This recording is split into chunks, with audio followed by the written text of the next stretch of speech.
The Great Hurricane of 1928 was strengthening rapidly as it approached Guadeloupe in the eastern Caribbean.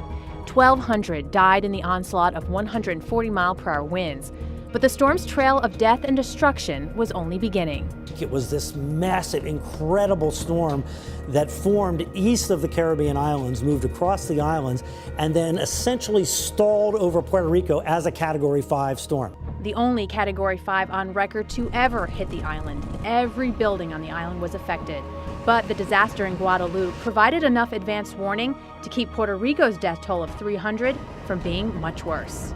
And then it took this arc up toward Florida, and people in Miami were terrified because Miami had just been destroyed 2 years before by a massive hurricane in 1926. But on September 17, 1928, Palm Beach, not Miami, bore the full brunt of this now Category 4 giant.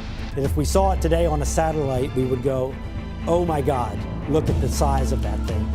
The coastline from Pompano northward to Jupiter suffered major damage from the storm's estimated 145-mile-per-hour winds and 10-foot storm surge.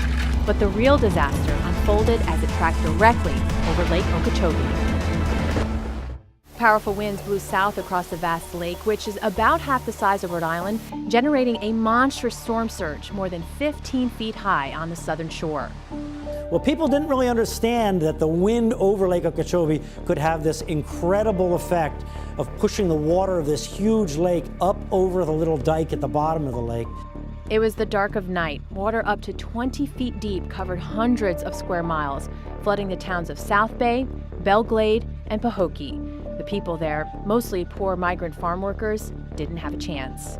Then, as the hurricane moved west and winds shifted, now blowing from south to north, major flooding hit the North Shore.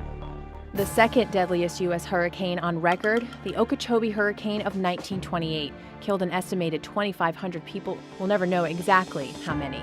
To avoid a repeat disaster, a new flood protection system, the Herbert Hoover Dike, was constructed. Averaging 30 feet in height, it nearly encircles the entire lake.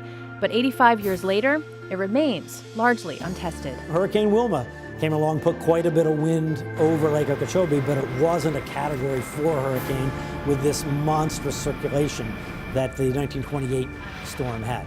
Maria LaRosa, The Weather Channel.